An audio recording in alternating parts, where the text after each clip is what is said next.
आपल्या सर्वांचे लाडके आबा या ठिकाणी शेतकऱ्यांना न्याय देण्यासाठी या ठिकाणी उभा राहिले. आजपर्यंत आपल्या घरच्यांनी, आपल्या वडिलांनी, आपल्या आजोबांनी, आपल्या पाहुण्यांनी आपल्याला काय सांगितलं? विकास म्हणजे काय? विकास म्हणजे काय? कारखान्याला ऊस गेला टायमावर म्हणजे विकास, टायमावर बिल दिले म्हणजे विकास. पण खरं तर ह्या कारखान्याच्या नादात जी गावाचा विकास राहिला म्हणजे आरोग्य असू द्या, शाळा असू द्या, तो विकास कुठे गेला? त्यामुळं आज आपल्या गावातील मुलं या ठिकाणी आपल्या घरच्यांपाशी नाही, सगळे गावातील मुलं या ठिकाणी पुणे मुंबई सारख्या ठिकाणी शिकायला जातात. हा विकास आतापर्यंत आपल्या माडा विधानसभेत माड्यात झालाय का? या विकासाकडे खरं तर आपण बघितलं पाहिजे की आबाने या ठिकाणी पहिल्यांदाच की 3,500 दर जाहीर केला आणि शेतकऱ्याला या ठिकाणी न्याय मिळवून दिला.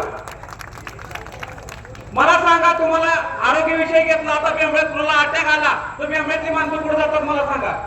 आपल्याला किंवा पंढरपूरला जावं लागतं, ती मुली सोयी सुद्धा नाही. माझा सक्का मामा या ठिकाणी मिटकलवाडीत आहे. माझ्या मामाला, आता मामा माझा इथं नाही, मामा वारलाय. मामाला अटॅक आला होता. अटॅक आल्या मामाला या ठिकाणी आपल्याला घेऊन गेलं, जाताना वाटेत त्यांचं निधन झालं आणि नंतर त्यांचं पोस्टमार्टम करायला ती मुलीला घेऊन गेली. तर मला सांगा, एका माणसाचा पोस्टमार्टम करायला किती टाइम लागतो? जास्तीत जास्त 1 तास ते 2 तास लागत. 11 वाजल्यापासून 5 वाजेपर्यंत त्यांचं शव तसंच दवाखान्यात ठेवलं, पण पोस्टमार्टम काय झालं नाही. हा विकास आहे का? मला सांगा. टेंभुर्णीचा जन्मल्यापासून बघतोय की अजून गावात जायला रस्ते नाही. आता येताना कसं आलं आम्हाला माहित आहे.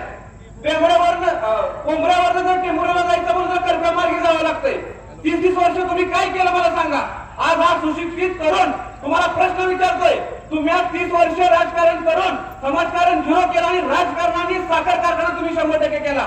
तुम्हाला आज तरुण हा प्रश्न विचारतोय की तुम्ही 30 वर्ष काय केलं, तरुणांसाठी तुम्ही काय केलं? आणि आता तुम्ही 30 वर्ष राजकारण करू म्हणता की माझ्या मुलाला निवडून द्या.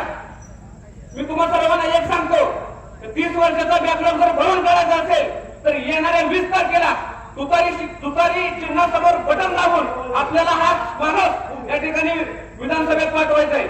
सर्वांना विनंती करतो, धन्यवाद. येणाऱ्या 20 तारखेला आम्हाला भरघोस मतदान करून विजयी करा. एवढंच बोलून थांबतो. धन्यवाद.